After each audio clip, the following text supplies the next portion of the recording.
आदिशक्ति पराशक्ति कर्तव्य को निभाने में तत्पर रहने वाले को मुझे खोजकर कहीं जाने की आवश्यकता नहीं है।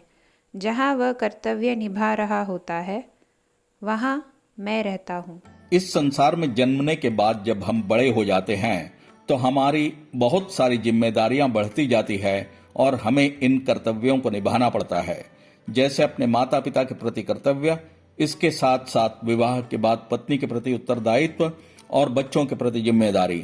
फिर जब आप एक लाल वस्त्रधारी हैं तो अम्मा के द्वारा कहे गए दिव्य वाक्य के निर्देशों के हिसाब से आपकी जिम्मेदारियां, जैसे गरीबों के जीवन आधार की व्यवस्था, समाज के कमजोर और असमर्थ लोगों को मंदिर के क्रियाकलापों में लिप्त कराना इत्यादि।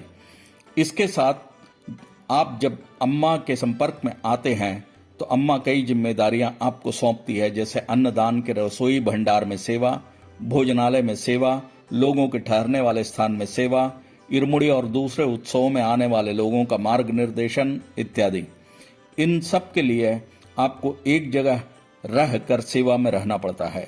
अम्मा यहाँ इस बात पे जोर दे रही है कि हमें पहले अपनी जिम्मेदारियों को निभाना पड़ेगा और इस बीच उन्हें अपने कर्तव्य को छोड़कर अम्मा के दर्शन के लिए नहीं दौड़ना है।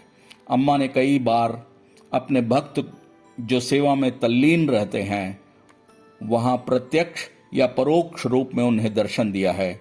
जैसे कई बार अम्मा ने चावल के खौलते हांडी में परछाई रूप में भी दर्शन दिया है।